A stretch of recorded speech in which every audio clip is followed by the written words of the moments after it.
కూటమి ప్రభుత్వాన్ని ఇరుకున పెట్టేందుకు జగన్ బ్యాచ్ పెద్ద స్కెచ్చే వేసిందన్న ఆరోపణలు వినిపిస్తున్నాయి. చంద్రబాబు పాలనకు ఏడాది పూర్తి కావస్తున్న సందర్భంగా గత 360 రోజుల్లో జరిగిన తప్పిదాలను, అవినీతిని వెలికితీసి జనంలో ప్రచారం చేసేందుకు వైసీపీ కంకణం కట్టుకుంది. ఇందుకోసం హైదరాబాద్ కేంద్రంగా వ్యూహాలు రచిస్తున్నారు. ఒక మాజీ ఐఏఎస్ ఆధ్వర్యంలో కొందరు మాజీలు, కొందరు ప్రస్తుత బ్యూరోక్రాట్లు కలిసి మీటింగులు పెట్టుకుని ఏపీ ప్రభుత్వంలో జరిగే తప్పులపై ఒక జాబితాను రూపొందిస్తున్నట్లుగా తెలుస్తోంది. చంద్రబాబు సీఎం, విపక్షాలు ఏమైనా ఆయన్ను టార్గెట్ చేయాలి. ఈసారి మాత్రం వెరైటీగా ఆయన కుమారుడైన మంత్రి నారా లోకేష్ ను లక్ష్యంగా చేసుకున్నట్లు విశ్వసనీయ సమాచారం. అందుకు కారణాలు లేకపోలేదు. లోకేష్ అన్నీ తానై ప్రభుత్వాన్ని నడిపిస్తున్నారని ప్రత్యేకంగా చెప్పాల్సిన పనిలేదు.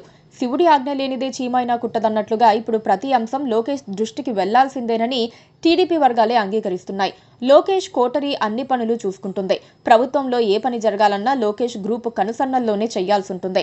మంచైనా చెడైనా లోకేష్ చేతుల మీదుగానే జరుగుతోన్న తరుణంలో ఆయన పరివారాన్ని టార్గెట్ చేస్తే టీడీపీతో పాటు కూటమి కూడా డిఫెన్స్ లో పడిపోయే అవకాశాలున్నాయని వైసీపీ నమ్ముతోంది.